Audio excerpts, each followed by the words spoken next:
कभी सोचा है कि एक जेलीफिश और एक शेर में क्या कॉमन हो सकता है? पहली नज़र में तो लगता है कुछ भी नहीं, है ना? लेकिन आज हम यही पता लगाने वाले हैं कि ये असल में एक दूसरे से कैसे जुड़े हैं। और ये राज छिपा है एनिमल किंगडम के एक बहुत बड़े नक्शे में। जी हाँ, 10 लाख से भी ज्यादा। साइंटिस्ट्स ने अब तक इतनी स्पीशीज को खोजा और उन्हें नाम दिया है। ये नंबर इतना बड़ा है कि कोई भी सोच में पड़ जा। तो सवाल ये है कि इतनी जबरदस्त डाइवर्सिटी को हम समझना शुरू भी कैसे करें? तो इसका जवाब छिपा है क्लासिफिकेशन में। ये बस एक फैंसी शब्द है ये बताने के लिए कि जानवरों को उनकी मिलती जुलती खासियतों के आधार पर ग्रुप्स में कैसे बांटा जाता है। इसे एक बहुत बड़ी लाइब्रेरी की तरह समझिए, जहां हर जानवर को उसकी सही जगह पर रखा गया है। चलिए इसमें और गहराई से उतरते हैं। तो किसी भी जानवर का जो बेसिक ब्लूप्रिंट होता है वो कहाँ से शुरू होता है? सब कुछ शुरू होता है कोशिकाओं यानी सेल से, और वो एक साथ मिलकर कैसे काम करते हैं यही सबसे बड़ा फर्क पैदा करता है। इसे एक बिल्डिंग बनाने जैसा समझिए।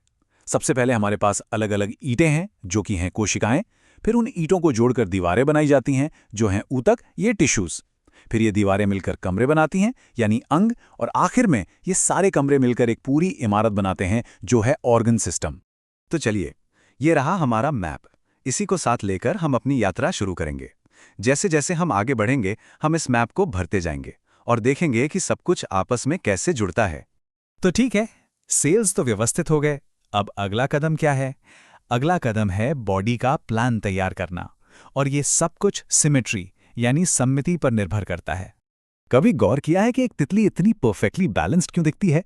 इसका राज सिमेट्री में ही है। इसका सीधा सा मतलब है कि किसी जानवर को कितने तरीकों से काटकर उसके 2 बराबर हिस्से किए जा सकते हैं। अब देखिए, 2 मेन तरह के बॉडी प्लान होते हैं। पहला है रेडियल सिमेट्री, जो बिल्कुल पिज्जा की तरह है। उसे सेंटर से किसी भी एंगल से काटें बराबर स्लाइस ही मिलेंगे। दूसरी तरफ है बाइलेटरल सिमेट्री, जो शीशे में दिखने वाली इमेज की तरह है, जहां बॉडी को सिर्फ एक ही तरीके से 2 बराबर लेफ्ट और राइट हिस्सों में बांटा जा सकता है।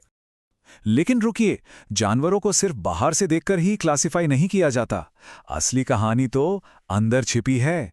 असली कॉम्प्लेक्सिटी तो शरीर के भीतर है। जब कोई जानवर डेवलप हो रहा होता है तो उसमें कुछ परतें बनती हैं। कुछ में सिर्फ 2 होती हैं, एक बाहरी और एक भीतरी। लेकिन कुछ में एक तीसरी बीच की लेयर होती है जिसे मेसोडर्म कहते हैं। और ये मेसोडर्म एक गेम चेंजर है। पता है क्यों? क्योंकि यही वो परत है जिससे दिल, मसल्स और हड्डियों जैसे सारे कॉम्प्लेक्स ऑर्गन्स बनते हैं। मेसोडर्म से ही हम पहुंचते हैं सीलोम तक। अब ये सीलोम क्या है?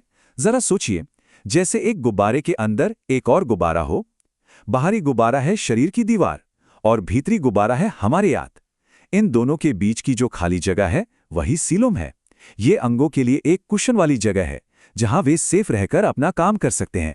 तो किसी जानवर के पास असली इनर ट्यूब है या नकली है या फिर है ही नहीं, ये एक बहुत बड़ा क्लू है कि वो इवोल्यूशन की सीढ़ी पर कहाँ खड़ा है और कितना कॉम्प्लेक्स है। तो ठीक है, अब हमारे पास क्लासिफिकेशन के सारे टूल्स आ गए हैं। तो चलिए अब एक फटाफट टूर पर चलते हैं और एनिमल किंगडम के कुछ सबसे दिलचस्प मेंबर्स से मिलते हैं। हमारी पहली मंजिल एनिमल किंगडम के सबसे सिंपल मेंबर्स के लिए है। ये है हमारे स्पंज। स्पंज वाकई में बहुत सिंपल होते हैं। ये असल में सिर्फ कोशिकाओं का एक झुंड है जिनके पास कोई असली टिश्यू या ऑर्गन नहीं होते। ये हमारे क्लासिफिकेशन ट्री की जड़ में है, सबसे पहले और सबसे बेसिक। चलिए अब इवोल्यूशन की सीढ़ी पर एक पायदान ऊपर चढ़ते हैं और फ्लैटवर्म्स यानी चपटे कृमियों की रहस्यमयी दुनिया में चलते हैं। फ्लैटवर्म्स एक बड़ा कदम आगे हैं। उनमें बायलैटरल सिमेट्री है और वो ट्रिप्लोब्लास्टिक भी हैं। लेकिन यहाँ एक ट्विस्ट है, ये एसिलोमेट होते हैं, मतलब इनके शरीर के अंदर कोई गुहा या कैविटी नहीं होती। ये अंदर से एकदम ठोस होते हैं। अब बारी है एनालिडा की, और यहाँ हमें इवोल्यूशन का एक नया कमाल देखने को मिलता है, सेगमेंटेशन, यानी शरीर का बार बार दोहराए जाने वाले हिस्सों में बटा होना।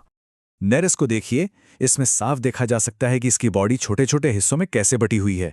लेकिन इससे भी जरूरी बात यह है कि ये हमारे टूर पर पहले सीलोमेट्स हैं। ये वो जानवर हैं जिनके पास एक असली बॉडी कैविटी होती है। ये इवोल्यूशन के हिसाब से एक बहुत बहुत बड़ा कदम है। और अब एनिमल किंगडम के असली शहंशाहों के लिए तैयार हो जाइए, आर्थ्रोपोडा। जी हाँ, बिल्कुल सही सुना। धरती पर हर 3 जानवरों में से 2 आर्थ्रोपोड हैं। तो आखिर इनकी जबरदस्त कामयाबी का राज क्या है? ये सब उनके बाहरी कंकाल यानी एक पर्सनल आर्मर और उनके जॉइंटेड पैरों की वजह से है, जो उन्हें हर जगह आने जाने की आज़ादी देते हैं। तो अब जब हम कुछ बड़े प्लेयर्स से मिल चुके हैं, तो चलिए एक कदम पीछे हटते हैं और देखते हैं कि ये पूरी तस्वीर एक साथ जुड़कर कैसी दिखती है। तो ये देखिए, ये वही मैप है जिससे हमने शुरुआत की थी, लेकिन अब ये कहीं ज्यादा मतलब रखता है।